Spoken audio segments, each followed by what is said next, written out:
Of the 196 countries in the world, 54 are in Africa. This means that Africa has more than a quarter of the world's countries. However, Africa only accounts for 17% of the world's population, making Africa the world's poorest inhabited continent.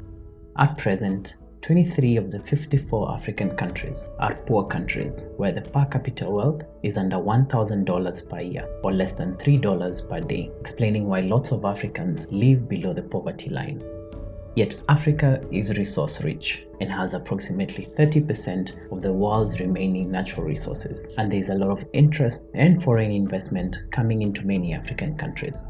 Economists expect that the combined GDP of West, East, Central, and Southern Africa will hit $29 trillion by the year 2050. This means that all things kept constant, the countries in this region will become middle-class countries by 2050. In this video, we investigate why some countries in the world are doing well and why African countries have stagnated or grown far slower, and ultimately, we would like to answer the question with some ways in which we can end poverty in Africa. A quick reminder for you not to forget to subscribe to our channel and click the bell button so that you can be part of our community and never miss out on future videos like this one. So what makes countries rich? The first thing to understand how we can end poverty in Africa is to understand how countries get rich. The secrets to a country's wealth can be divided into three: systems and structures, geography, and people. Let's look at each of this in detail. The first thing that makes some countries rich is its systems and structures. According to the United Nations Human Development Index, which ranks countries by the opportunities and comfort that the citizens can access, the richest country in the world is Norway. This is then followed by Australia, Switzerland, Germany, and Denmark. If we look at each of these rich countries, we find one important thing that they have in common, and this is that they have a great education system. Most of the developed countries either provide free or highly subsidized education from preschool to secondary and even undergraduate and graduate level. A good education system enables more people to use their talent and to earn money. This undoubtedly leads to a more developed society. In a TED Talk in Oslo, Norway, the presenter spoke about the concept of social mobility, where he looks at the percentage of people who go from rags to riches in several countries. He defined rags as the father's income being in the bottom 20% of the country, and riches as the son's income being in the top 20% of the country's income.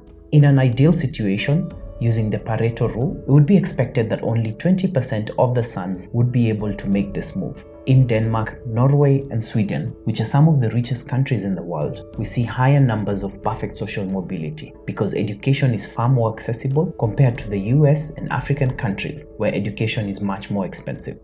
If we want to end poverty in Africa, a significant chunk of investment needs to be put into the education sector. The second piece in systems and structures is governance. By governance, we are referring to the establishment and implementation of policies that foster economic growth. The richest countries in the world have the best governance, and the poorest have the worst governance. The richest countries in the world are also the least corrupt ones. According to Transparency International, Denmark, Norway, and Switzerland are among the top 10 least corrupt countries in the world, and at the bottom of the list, we find many African countries. Even the largest countries in Africa are not spared, with Nigeria tied with Kenya at position 144, Egypt tied with Algeria at position 105, and South Africa tied with Morocco at position 73. When countries are corrupt, they face a double-edged sword where they cannot collect enough taxes and cannot use the little that they collect to drive growth and reduce poverty. Without enough taxes, or with lots of taxes being misused, the poor countries cannot invest in important sectors such as education, health, security through police and the military, and public transport. Another way to look at corruption is the concept of clan-based thinking or nepotism. In many situations in African countries, whether it is an open position at a company or a tender for a service, the award is often given based on who you know. It could be your uncle, your sister, your brother, your cousin, and even based on tribal or political affiliation, rather than giving this to the best candidate for the job. As a result, the system is built to support clan-based thinking, thus preventing access to the larger population that can possibly deliver more if given an equal opportunity, and preventing the use of objective performance assessment strategies. The second reason why African countries are poor is because of geography. This channel is partially inspired by Wendover Productions. Sam from Wendover Productions has made many videos on the geography problems of different countries, and he shows how geography greatly contributes to a country's success or failure. In general, poor countries have poor geography, and some of the poorest countries are in the tropics. This is because life is way more difficult in the tropics than everywhere else. In tropical countries, agriculture is much tougher. This is because they can only grow plants that can tolerate the higher heat in the tropics, and these plants also must survive with worse soil. Historically, agriculture was the backbone of many economies, and without a thriving agricultural sector, it is hard for many countries to thrive. On the other hand, many domesticated animals that are used in farming must survive the tough heat in order to help the ordinary man to make plowing, harvesting, and transportation easier. In tropical Africa, the tsetse fly that leads to sleeping sickness is also a huge threat. This small fly is only present in Africa because of the tropical climate, and it makes animals sleepy or inactive, thus decreasing their productivity. Humans in the tropic also suffer lots of issues. There are many tropical diseases that are not found anywhere else in the world. These include malaria, tuberculosis, sleeping sickness, dengue fever, and river blindness. These diseases, coupled with the lower levels of education among Africans, create lots of challenges in the society, reducing productivity and the ability for Africans to develop and adopt technology that increases agricultural productivity and their ability to amass wealth. Earlier in the video, we mentioned about 30% of the world's remaining natural resources being in Africa. Natural resources often help a country get rich when they are harvested. However, natural resources in many African countries are real trouble. With the lack of systems and structures, the presence of natural resources only helps the rich to get richer, and the poor get even poorer. Look at examples such as the Democratic Republic of Congo, one of the world's most mineral-rich countries, however, among the most corrupt countries in the world. The rich who benefit from DRC's mineral resources fund the rebels with guns and create the unrest that enables them to get richer at the expense of the poor. The last factor in determining a country's wealth status is its people. What the population think, feel, and believe makes a big difference in determining whether a country will be rich or not. A country that embraces innovation and out-of-the-box thinking will invariably grow faster than one that embraces clan-based thinking and prevents the larger population from having equal opportunities to grow and prosper. A stunning statistic that comes when we look at the African people is religion. The richest countries in the world are some of the least religious ones. 70% of the population in 19 of the richest countries in the world believe that religion is not important. Looking at many African countries, religion is greatly entrenched into people's way of lives.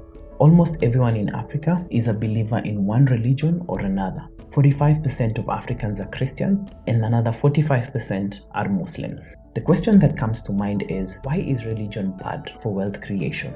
This is because religion is founded on belief in a spiritual being and life in the next world.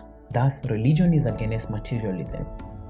The irony in religion is that while the preaching in many churches is against materialism, the preachers are often spotted with top-of-the-range cars and even jets. If religion was about focusing less on material things and more on the next world, why do these preachers portray very materialistic lives? We have also spoken about how clan-based thinking denies African countries the opportunities to grow faster. One other aspect of clan-based thinking is how Africans vote for their leaders. In many African countries, clan-based thinking plays a big role in elections. In many countries, you will find that the father or even the village elders decide who the family or community will vote in. Many voters follow the recommendations of their opinion leaders, who politicians greatly reward for their influence. Africa's elections are some of the most expensive in the world and the most heated. During the election period, starting a few months or even years before the election and ending a few months or years post the election, many African economies stagnate and many investors also flee the countries. So how can we end poverty in Africa? As you have seen in this video, the secret sauce to end poverty in Africa can be divided into three: systems and structures, geography, and people. While we can do very little to change the geography of the African countries, we can greatly influence how systems and the people impact the development in the continent. 50% of the effort should be put in ensuring that African countries have great systems and structures. This includes building good education systems, promoting sectors such as transport, security, agriculture, education, and health. and stopping the leaking bucket that is corruption. The people in African countries should also invest their time in growing their education levels, since education has been shown to have a huge impact in a person's ability to amass wealth. Africans must also vote for the right leaders, those who do not foster clan-based thinking and those who deliver systems and structures to foster economic growth. Thank you very much for watching, and don't forget to subscribe to our channel to get more videos like this one. Goodbye for now.